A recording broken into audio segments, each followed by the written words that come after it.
जय हिंद। कैसा लग रहा है आपको? तो आपको एक सूचना दे देना ही कि एंडीज एकेडमी नाम से ऐप बन चुका है, आप सभी डाउनलोड कर लीजिए। और कल से आपका करंट का भी क्लास चालू हो जाएगा।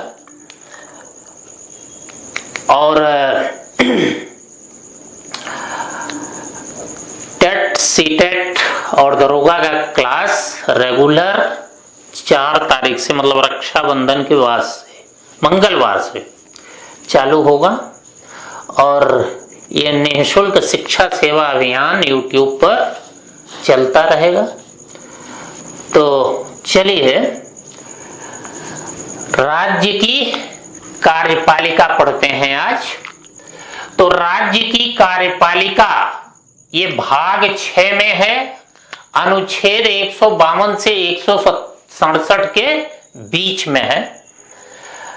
तो केंद्र की कार्यपालिका भाग 5 में थी, ये भाग 6 में है। केंद्र की कार्यपालिका में राष्ट्रपति होता था और प्रधानमंत्री के नेतृत्व वाली मंत्रिपरिषद होती थी। राज्य की कार्यपालिका में राष्ट्रपति की जगह राज्यपाल होगा और प्रधानमंत्री की जगह मुख्यमंत्री होगा। यही मंत्रिपरिषद की अध्यक्षता करेगा। तो वहां केंद्र सरकार का संवैधानिक अध्यक्ष राष्ट्रपति होता था, यहां राज्यपाल होगा। केवल राष्ट्रपति के स्थान पर राज्यपाल रख देना है और कुछ नहीं करना है। और इसी राज्यपाल में राज्य की सारी कार्यपालिका शक्ति निहित होगी, 154 में कहा गया है। और इन शक्तियों का, राज्यपाल की इन शक्तियों का प्रयोग मुख्यमंत्री के नेतृत्व वाली मंत्रिपरिषद करेगी, बिल्कुल वही केंद्र की तरह।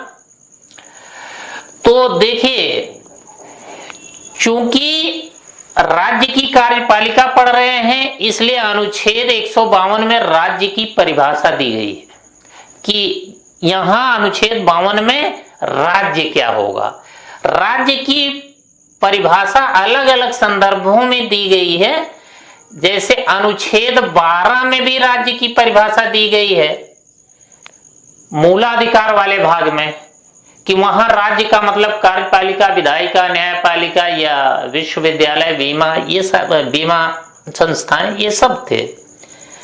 इसी तरह अनुच्छेद 36 में निदेशक तत्वों वाले भाग में भी राज्य की परिभाषा दी गई है कि यहां निदेशक तत्वों के संदर्भ में राज्य को परिभाषित किया गया है। यहां मौलिक अधिकारों के संबंध में राज्य को परिभाषित किया गया है। यहां राज्यपाल के संदर्भ में राज्य को परिभाषित किया गया है। तो राज्य की परिभाषा इन 3 अनुच्छेदों में दी गई है, इसे आप याद रखेंगे, बहुत इंपॉर्टेंट है। अब देखिए, अनुच्छेद 152 में परिभाषित राज्य का एक राज्यपाल होगा, एक राज्यपाल होगा। 153 में कहा गया है 2 या 2 से अधिक राज्यों का एक ही राज्यपाल हो सकता है। क्लियर? अब देखिए, राज्यपाल के बारे में और सारी चीजें विभिन्न अनुच्छेदों में बताई गई है, वो आगे हम लिखेंगे भी। अगर एक तरफ से याद करना है तो अनुच्छेद 155 याद कर लीजिए, नियुक्ति है राज्यपाल की। 156 में हटाया जाना है। 162 में राज्य की कार्यपालिका शक्ति का विस्तार है कि राज्य किन किन कानूनों को लागू करेगा। तो राज्य किन कानूनों को लागू करता है? राज्य सूची पर बनाए गए कानूनों को और प्लस समवर्ती सूची पर बनाए गए कानूनों को लागू करता है। समवर्ती सूची पर बनाए गए कानूनों को लागू करता है, चाहे यह कानून केंद्र बनाए चाहे राज्य बनाए। जैसे शिक्षा समवर्ती विषय है, निःशुल्क अनिवार्य शिक्षा का कानून किसने बनाया है? केंद्र सरकार ने। लेकिन इसको कौन लागू कर रहा है? राज्य सरकार।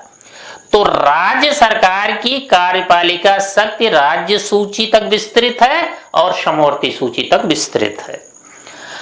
अनुच्छेद 164 में, अनुच्छेद 164 में क्या बताया गया है? मुख्यमंत्री और मंत्री की नियुक्ति है। 165 में महाधिवक्ता है, आगे बताया जाएगा। 167 में मुख्यमंत्री का कर्तव्य है। ये आगे आपको हम बताते रहेंगे। अब आप देखिए, राज्यपाल के बारे में पढ़ते हैं, जो राज्य की कार्यपालिका शक्ति का अध्यक्ष है। तो इसकी नियुक्ति, राज्यपाल की नियुक्ति कौन करते हैं? राष्ट्रपति महोदय करते हैं। ठीक, ये नियुक्ति कहां है? 155 में। बहुत इंपॉर्टेंट अनुच्छेद है 155। ये नियुक्ति याद करना है। योग्यताएं राज्यपाल की क्या हैं? इनकी न्यूनतम आयु 35 वर्ष होनी चाहिए, ये बताना नहीं है। इन्हें लाभ के पद पर नहीं होना चाहिए। जिस राज्य में ये नियुक्त किए जाने वाले हैं उस राज्य के निवासी ना हो। मतलब यह है कि जैसे उत्तर प्रदेश का राज्यपाल है तो उसे उत्तर प्रदेश का निवासी नहीं होना चाहिए। ठीक, हाँ। अब देखिए पदावधि अनुच्छेद 156 में है। ये भी बहुत इंपॉर्टेंट अनुच्छेद है। 155 भी आपको याद करना है और 156 भी याद करना है। 156 में क्या कहा गया है कि राज्यपाल की पदावधि 5 वर्ष होगी। 5 वर्ष। देखिए, कोई भी जो राजनीतिक पद होते हैं अक्सर उनका कार्यकाल 5 वर्ष होता है, और जो प्रशासनिक पद होते हैं जैसे कैग है, संघ लोक सेवा आयोग का अध्यक्ष सदस्य है, या निर्वाचन आयुक्त, तो इनकी पदावधि 6 वर्ष होती है। तो राजनीतिक व्यक्तियों की पदावधि 5 वर्ष होती है। तो ये 5 वर्ष की पदावधि होगी। लेकिन चूंकि ये राष्ट्रपति के प्रसाद पर्यंत कार्य करते हैं, प्रसाद पर्यंत का मतलब कृपा पर, तो राष्ट्रपति के प्रसाद पर्यंत कार्य करते हैं, इसलिए राष्ट्रपति कभी भी हटा सकता है, कभी भी हटा सकता है। मतलब 5 वर्ष से पहले हटा सकता है। ठीक, अब इनकी शपथ देख लीजिए। राष्ट्रपति किसके समक्ष शपथ लेते हैं? सर्वोच्च न्यायालय के मुख्य न्यायाधीश के समक्ष। तो राज्यपाल किसके समक्ष शपथ लेंगे? उच्च न्यायालय के मुख्य न्यायाधीश के समक्ष। ठीक, वेतन इनका देख लीजिए। वेतन 3,50,000 है और राज्य की संचित निधि पर भारित व्यय होगा। राष्ट्रपति का वेतन कितना है? 5 लाख। वो केंद्र की संचित निधि पर भारित व्यय होगा।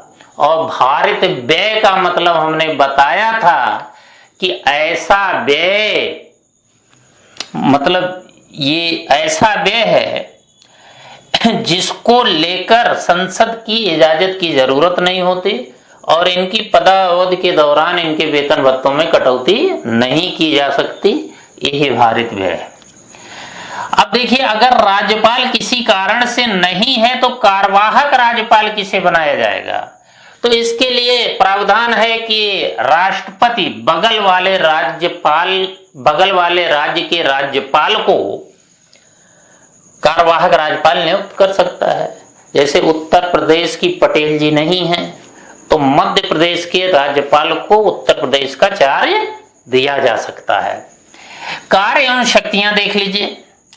तो 2 प्रकार की शक्तियां हैं। ये अधिकांश शक्तियों का प्रयोग वह मंत्रिपरिषद की सलाह से करेगा, जैसे राष्ट्रपति करता है, और कुछ विवेकाधीन शक्तियां भी हैं।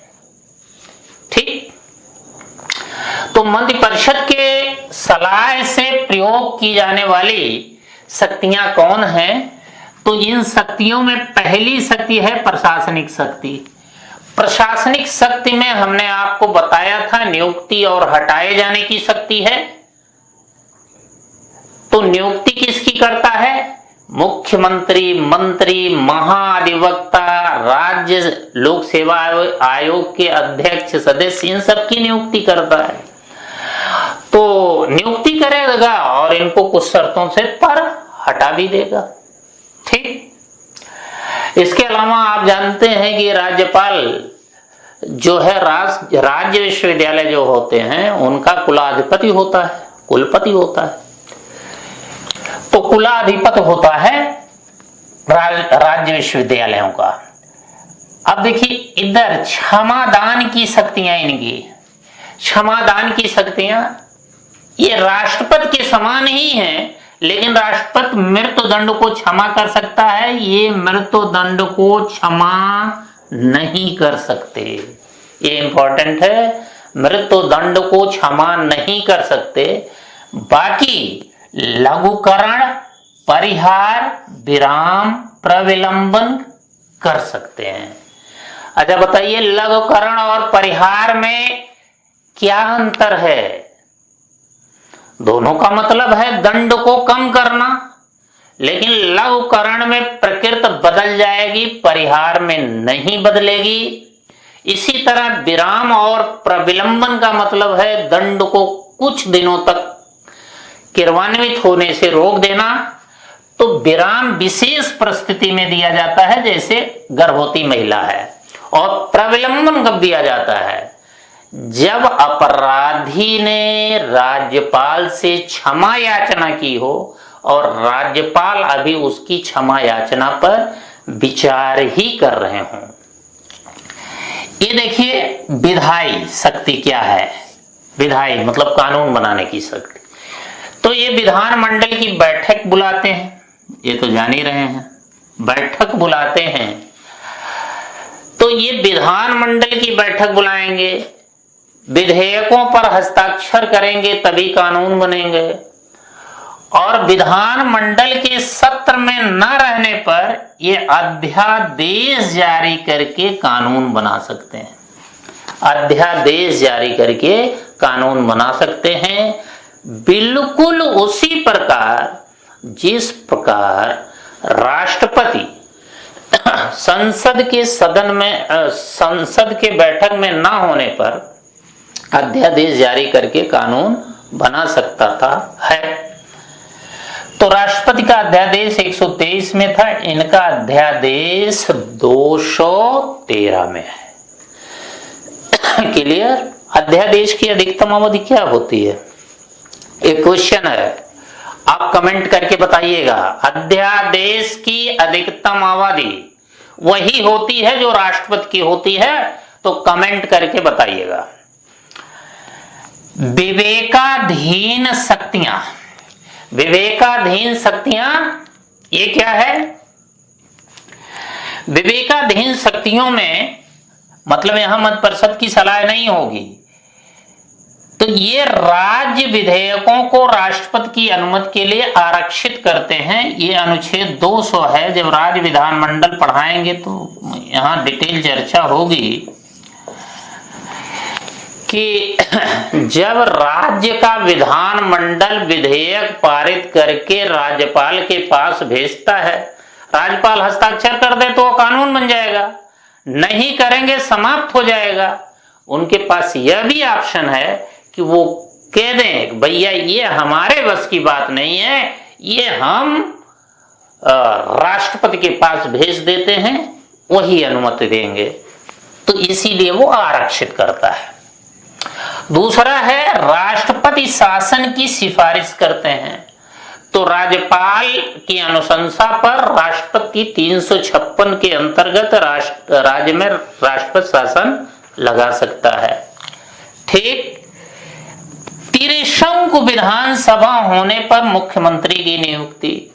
वैसे तो बहुमत दल के नेता को राष्ट्रपति मुख्यमंत्री नियुक्त करते हैं, लेकिन जब किसी भी दल को बहुमत ना प्राप्त हो तो ये राज्यपाल की मर्जी पर है कि राज्यपाल किसको मुख्यमंत्री नियुक्त करते हैं। और यही चीज आपने राष्ट्रपति में देखा कि अगर वहां त्रिशंकु लोकसभा है, तो यह राष्ट्रपति की मर्जी पर है कि इसको प्रधानमंत्री नियुक्त करते हैं। एक यहां असम के राज्यपाल को स्पेशल पावर है कि दरअसल असम में जनजातीय क्षेत्र हैं, उन जनजातीय क्षेत्रों के प्रशासन के लिए वहां स्वायत्त जिला परिषदें बनाई गई हैं। तो ये सवाल भी पूछा जाता है कि जिला परिषदें कहाँ हैं, तो असम में। तो जिला परिषदें बनाई गई हैं, तो उस जिला परिषद क्षेत्र से जो खनिज निकाले जा रहे हैं, उन खनिजों के स्वामित्व से जो आय प्राप्त होगी, उस आय में जिला परिषदों का कितना हिस्सा होगा, यह असम का राज्यपाल तय करेगा। मतलब उस क्षेत्र से निकाले गए खनिजों के स्वामित्व मतलब मालिकाना हक में जिला परिषदों का कितना हिस्सा होगा, ये असम का राज्यपाल तय करेगा। ठीक। हाँ, अब आइए मंत्रिपरिषद। मंत्रिपरिषद बिल्कुल उसी तरह से है जैसे केंद्र वाली। तो केंद्र में बताया था कैबिनेट मंत्री होते हैं, जो क्या होते हैं, विभागाध्यक्ष होते हैं, अपने विभागों के अध्यक्ष होते हैं। ये केंद्र में भी बताया था। राज्य मंत्री होते हैं, एक कैबिनेट के अधीन, एक स्वतंत्र प्रभार वाले, फिर उप मंत्री होते हैं। ये सब केंद्र में बता चुके हैं, लिखने की जरूरत नहीं है। गठन देखिए 164 में है, अनुच्छेद 164 में। एक चीज आपको एक ट्रिक बता दें कि अगर केंद्र वाला अनुच्छेद याद है आपको, तो राज्य वाला अपने आप निकल जाएगा। कैसे? कि जैसे आपने गठन पढ़ा है, केंद्र वाला 75 में है, अनुच्छेद 75 में प्रधानमंत्री और मंत्री की नियुक्ति है। अब उसी 75 में 89 जोड़ दीजिए, 89, तो कितना आ जाएगा? 164 आ जाएगा कि नहीं आ जाएगा? 164 आ जाएगा। कोई भी अनुच्छेद ले लीजिए। अब देखिए, मान लीजिए मुख्यमंत्री का कर्तव्य 167 में है, तो वहां प्रधानमंत्री का कर्तव्य किस में था? प्रधानमंत्री का कर्तव्य 78 में था। इसी में 89 जोड़ लीजिए, 89 जोड़ लीजिए तो 167 आ जाएगा। ठीक। तो राज्य वाले अनुच्छेद में, केंद्र वाले अनुच्छेद में अगर 89 जोड़ देंगे तो राज्य वाला निकल आएगा। लेकिन अगर ये योग्य 200 होने लगे तब 90 जोड़ेंगे, एक और जोड़ देंगे। वो आगे उसका रहस्य आप जानेंगे क्यों ऐसा होगा। कि जैसे राज्यपाल, राष्ट्रपति का अध्यादेश 123 में है, तो अगर आप 89 जोड़ते हैं 200 से ज्यादा होता है, तो इसलिए 90 जोड़ेंगे तो 213 आ जाएगा। क्लियर? तो ये ट्रिक कभी कभी आपको फायदा पहुंचा सकती है। ठीक है, कि राज्य वाला अगर अनुच्छेद भूल रहे हैं तो केंद्र वाला याद है तो निकाल लेंगे। तो देखिए, अनुच्छेद 164 में गठन है। सबसे पहले राज्यपाल बहुमत दल के नेता को मुख्यमंत्री नियुक्त करेगा। जैसे राष्ट्रपति बहुमत दल के नेता को प्रधानमंत्री नियुक्त करता था, वैसे राज्यपाल बहुमत दल के नेता को मुख्यमंत्री नियुक्त करेगा। फिर मुख्यमंत्री की सलाह पर अन्य मंत्रियों की नियुक्ति करेगा। तो मुख्यमंत्री और अन्य मंत्रियों की नियुक्ति किसमें हो गई? अनुच्छेद 164। अब देखिए, यदि नियुक्त हुआ मंत्री या मुख्यमंत्री विधान मंडल का सदस्य नहीं है, तो विधान मंडल में 2 सदन होते हैं ना, एक विधानसभा, एक विधान परिषद। विधानसभा के सदस्य को एमएलए, विधान परिषद के सदस्य को एमएलसी कहते हैं। कि मतलब अगर नियुक्त मंत्री विधान मंडल का एमएलए या एमएलसी नहीं है, तो 6 महीने के भीतर उसे एमएलए या एमएलसी बनना पड़ेगा। जैसे अपने योगी जी हैं तो ये मुख्यमंत्री हैं, तो ये तो पहले सांसद सदस्य थे, लेकिन जब मुख्यमंत्री बने तो इनको 6 महीने के भीतर विधानमंडल की सदस्यता लेनी थी, तो ये एमएलए ना बनकर एमएलसी बने। तो ये योगी जी क्या है, एमएलसी हैं। क्लियर। अब मंत्रिपरिषद का आकार कितना होगा, वहां मंत्रिपरिषद का आकार लोकसभा का 15% था, यहां विधानसभा का 15% होगा। ठीक है, कि अगर विधानसभा में 100 सदस्य हैं तो कितने मंत्री बनाए जाएंगे, 15 मंत्री। क्लियर। उत्तरदायित्व देखिए, उत्तरदायित्व व्यक्तिगत उत्तरदायित्व मंत्रियों का राज्यपाल के प्रति है। मतलब मंत्री लोग राज्यपाल के प्रसाद पर्यंत कार्य करते हैं। इसका मतलब ये हुआ कि राज्यपाल कभी भी उनसे इस्तीफा मांग सकता है। दूसरा, इनका सामूहिक उत्तरदायित्व तो विधानसभा के प्रति होता है, और विधानसभा के प्रति सामूहिक उत्तरदायित्व का मतलब यदि विधानसभा एक भी मंत्री के विरुद्ध अविश्वास व्यक्त कर दे तो पूरी मंत्रिपरिषद को इस्तीफा देना पड़ेगा। मतलब एक गया तो सभी गए। तो वही जो हमने बताया था केंद्र वाले में, एक साथ तैरेंगे और एक साथ डूबेंगे सनम वाले सिद्धांत पर आधारित है। ठीक, ये उत्तरदायित्व हो गया। अब बैठक देखिए, बैठक तो मंत्रिपरिषद के बैठकों की अध्यक्षता मुख्यमंत्री करता है। बैठक में कौन से मंत्री भाग लेते हैं, कैबिनेट मंत्री ही भाग लेते हैं। मुख्य रूप से कैबिनेट मंत्री ही भाग लेते हैं। और देखिए, कोई भी निर्णय करना होता है तो व्यक्तिगत रूप से निर्णय नहीं होता। किसी भी मंत्रालय का मामला हो, सारे मंत्री सामूहिक निर्णय लेते हैं। ये केंद्र वाले में बता दिए थे। अब मुख्यमंत्री का कर्तव्य देखिए, बिल्कुल वही कर्तव्य है जो प्रधानमंत्री का राष्ट्रपति के प्रति है। अनुच्छेद 167 में है, वहां अनुच्छेद 78 में था। तो देखिए, 3 कर्तव्य हमने प्रधानमंत्री के बताए थे, मुख्यमंत्री के भी 3 कर्तव्य होंगे। एक अनुच्छेद 167 का कि मंत्रिपरिषद ने जो भी प्रशासनिक या विधायी निर्णय लिया है उसकी जानकारी मुख्यमंत्री राज्यपाल को देगा। जो भी निर्णय लिया है उसकी जानकारी मुख्यमंत्री राज्यपाल को देगा। 167 ख में कहा गया है कि राज्यपाल मुख्यमंत्री से जो भी जानकारी मांगे मुख्यमंत्री उसको देगा। और अनुच्छेद 167 ग में कहा गया है कि यदि किसी मंत्री ने कोई व्यक्तिगत निर्णय ले लिया है तो राज्यपाल के कहने से मुख्यमंत्री उसे मंत्रिपरिषद की सामूहिक बैठक में रखवाएगा। तो ये तीनों नई चीज तो बताया नहीं। वही प्रधानमंत्री का जो कर्तव्य है वही मुख्यमंत्री का कर्तव्य है। प्रधानमंत्री का कर्तव्य राष्ट्रपति के प्रति है, मुख्यमंत्री का कर्तव्य राज्यपाल के प्रति है।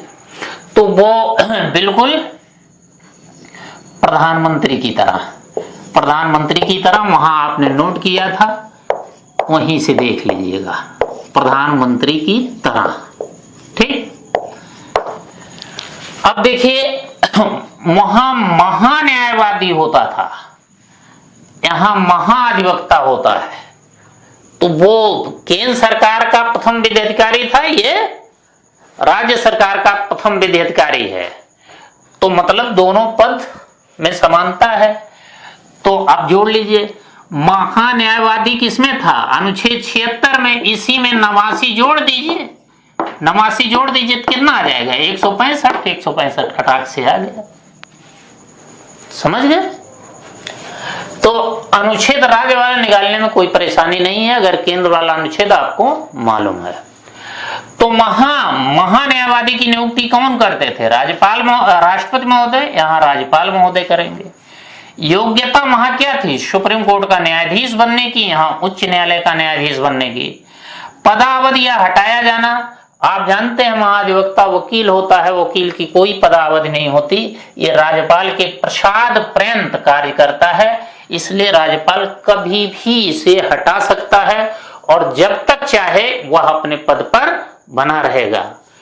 वेतन देखिए, इनका वेतन संचित निधि पर भारित नहीं होगा, ये राज्यपाल के प्रसाद पर निर्भर होगा, पर निर्भर, ये बहुत इंपॉर्टेंट चीज है। यहां आप लिखेंगे संचित निधि पर भारित नहीं है वेतन, संचित निधि पर भारित नहीं है, बहुत इंपॉर्टेंट पॉइंट है, निधि पर भारित नहीं, ठीक, भारित नहीं,